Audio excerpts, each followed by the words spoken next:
Welcome back. Israel Iran యుద్ధం poultry రైతులకు పెద్ద దెబ్బలా మారింది.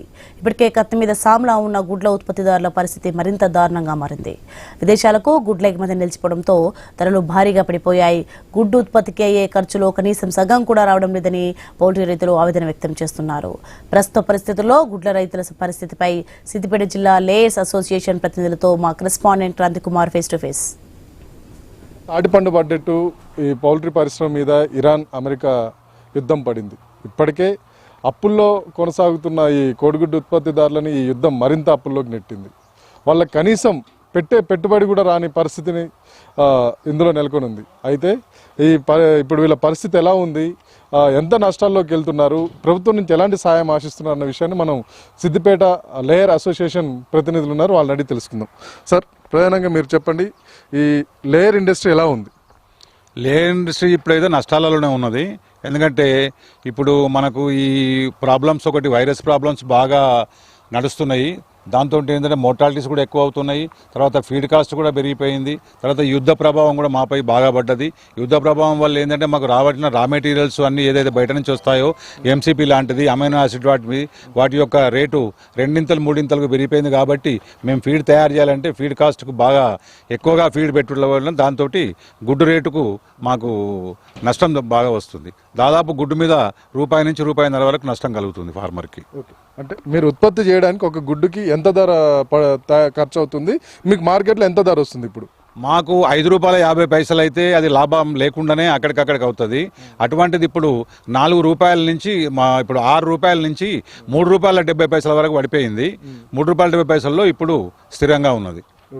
కాబట్టి అది మనకు ₹5.50 అంటే దాదాపు ₹1.70 మాకు నష్టం ఒక గుడ్డు మీద ఉత్పత్తి చేసినందుకు. ఈ పౌల్ట్రీ ఇండస్ట్రీలో ప్రధానంగా మీరు ఎదుర్కొంటున్న సమస్యలు ఏంటి? ఇప్పుడు ఈ యుద్ధం వల్ల ఏంటంటే ముఖ్యంగా ఇప్పటికే సమస్య రేట్లేక ఎదుర్కొంటున్నాం. కానీ కొద్ది రోజులలో మరి ఎండలు పెరిగి పవర్ కట్ అయితే చాలా ఇబ్బంది అవుతుంది. ఎందుకంటే మేము కేవలం జనరేటర్ల మీదనే ఆధారపడి ఉంటాం. డీజిల్ దొరకకపోతే మరి లక్షలాది కోళ్ళు కూడా మరణించేటువంటి పరిస్థితి కూడా ఫార్మర్కు కలుగుతుంది. కాబట్టి వెంటనే కేంద్ర ప్రభుత్వం కానీ రాష్ట్ర ప్రభుత్వం మరి పౌల్ట్రీ పరిశ్రమను దృష్టిలో పెట్టుకొని తగిన చర్య ఫార్మర్లకు ఇబ్బంది లేకుండా చూడవలసినటువంటి అవసరం ఎంతైనా ఉందని సందర్భంగా మేము తెలియజేస్తా ఉన్నాం. పౌల్ట్రీ పరిశ్రమ ఎదుర్కొంటున్న ప్రధాన సమస్య ఏం చెప్పండి? గుడ్లు ఉత్పత్తి చేసేటప్పుడు నగదు డబ్బులు పెట్టి ఉత్పత్తి చేయాలి. ఈ గుడ్లను తీసుకుపోయి అంగన్వాడీ సప్లై చేస్తే 6 నెలలైనా మాకు డబ్బులు రావడం లేదు. ఆ డబ్బులు మాకు వస్తే సకాలంగా వస్తే బ్యాంకు డబ్బు మిత్తిలు తగ్గుతాయి, బాగా ఉంటుంది ఆలోచన. అంటే ప్రభుత్వం నుంచి కూడా పూర్తి సహకారం లేదని చెప్పి మరికొంతమంది రైతులు చెప్తున్నారు. అంటే అసలు ప్రభుత్వం నుంచి మీరు ఆశిస్తున్న సహాయం ఏంటి? ముఖ్యంగా ఏంటంటే పౌల్ట్రీ రంగం అనేది అగ్రికల్చర్కు సబ్సిడరీ ఇండస్ట్రీ. రైతు పండించే ప్రతి పంట కూడా మేము వాడుతున్నాం. మొక్కజొన్నలు కానీ, సోయా కానీ, సోయాబీన్ కేక్ కానీ, తౌడు కానీ అన్నీ కూడా రైతుకు సపోర్టింగ్గానే ఉంటున్నాము. కానీ మాకు ఏమవుతుందంటే మేము కోళ్ళ దానాలో వాడే సోయాబీన్కు 5% GST వేస్తున్నారు. 1 లక్ష ఫార్మర్కు కనీసం ఒక 15 నుంచి 20 లక్షల రూపాయలు GST రూపంలో ఇదవుతుంది. అది చాలా పెద్ద భారంగా మారుతుంది. అదొకటి ప్రభుత్వం GST సోయా కేక్స్ మీద, GN కేక్ మీద, రేప్సీడ్ కేక్ మీద GST తీసేయాలని కోరుకుంటున్నాం. 2, ఎస్పెషల్లీ అమైనో యాసిడ్స్కు 18% GST వేస్తున్నారు. అమైనో యాసిడ్స్ అనేది పౌల్ట్రీ డైట్లో కంపల్సరీగా వాడతారు. ప్లస్ ఈ యుద్ధం ద్వారా అన్ని రేట్లు కూడా ఆల్మోస్ట్ 20% పెరిగిపోయినాయి. ఇవన్నీ కూడా ఉత్పత్తి వ్యయం పెరుగుతుంది, తర్వాత రేటు పడిపోతుంది. కాబట్టి ఈ వృద్ధులకు, పిల్లలకు, వీళ్ళందరికీ కూడా ఎగ్స్ సప్లై అనేది రేషన్ షాపుల ద్వారా ఏదైనా చేస్తే మాత్రం మాకు రైతులకు గిట్టుబాటు ధర వస్తుంది, మంచి రేటు వస్తుందని అనుకుంటున్నాం.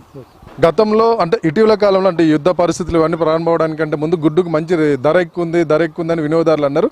అప్పుడు మీకు ఏ ధర పడింది? అప్పుడు మీకు ఎట్లా ఉండే పరిస్థితి? మనకు ప్రొడక్షన్ కాస్ట్ 5.5 గిట్టినా కూడా ఆడికాడికే మనకు నో ప్రాఫిట్ నో లాసు. అయినా కూడా మంచి గుడ్డు ప్రొడక్షన్ చేసి పంపించినా కూడా బయట వాళ్ళకి అందరికీ గుడ్డు మంచి ప్రోటీన్ అందుతుంది. ఇక్కడ పౌల్ట్రీలో ఎంతోమంది లక్షలాది మంది లేబర్ కానీ, అమాలీస్ కానీ అందరికీ బాగానే ఉన్నది. గుడ్డు తిన్నోళ్ళకి బాగానే ఉంది. ప్రొడక్షన్ తయారు చేసిన వాళ్ళకే ఇబ్బందులు అవుతున్నాయి. అందుమీద ఈ పౌల్ట్రీ వ్యవస్థ అనేది మంచి నిలబడి ఉంటేనే, ఫార్మర్ కూడా మంచిగా ఉంటేనే అమ్మాలిస్ కానీ లేబర్స్ కానీ తర్వాత తిన్న వాళ్ళు అందరు బాగానే ఉంటున్నారు, కానీ ఫార్మర్కే ఇబ్బంది అవుతున్నది. దానివల్ల ప్రభుత్వం గ్రహించి మీకు బెస్ట్ ప్రైస్ ఎప్పుడు పడింది, ఎంత పడితే బెస్ట్ ప్రైస్? మనకు ఇంచుమించు యావరేజ్ 6 రూపీస్ వస్తే అంటే వన్ మంత్ కూడా లేదు, దాని నుంచి మళ్ళీ సగానికి 50% తగ్గిపోయింది. ఇప్పుడు ఒకవైపు ప్రొడక్షన్ చేసే వాళ్ళు రేటు పడట్లేదు అని అంటున్నారు, వినియోగదారులేమో రేట్ ఎక్కువ ఉంది అని అంటున్నారు. ఇది ఎక్కడుంది గ్యాప్? మీరేమంటారు? ఒక వినియోగదారుడిగా మీరేం చెప్తారు? వినియోగదారులుగా మేము చెప్పేది ఏంటంటే ఎక్స్పోర్ట్ ఎట్లాగో ఇప్పుడు ఆగిపోయింది కాబట్టి ప్రభుత్వం కూడా గతంలో ఒక చిత్తశుద్ధితో ఏం చేసిందంటే రేషన్ షాప్స్ పైన 45 రైస్ తీసుకొచ్చి, ఎందుకు భారతదేశంలో ప్రజల్లో కూడా ఒక మంచి విటామిన్స్తో కూడినటువంటి వ్యవస్థను సృష్టించాలి, వాళ్ళ ఆరోగ్యం బాగుంచాలని. కానీ 45 రైస్ తోటి వచ్చేది ఏంది, కేవలం ఒక బి విటామిన్ కాంప్లెక్స్ సంబంధించి B1 నుంచి B12 వరకు వస్తాయి. మరి మిగిలిన అమైనో యాసిడ్స్ కానీ గుడ్ ఫ్యాట్స్ కానీ ఏవి రావు. కాబట్టి తక్షణమే ప్రభుత్వం ఏం చేయాలంటే ఈ ఎక్స్పోర్ట్ అయిపోయినట్టు కాబట్టి ఇవన్నీ రేషన్ షాప్స్కి డైవర్ట్ చేసి రేషన్ షాప్లో పైన ప్రజలకు ఇవ్వాలి.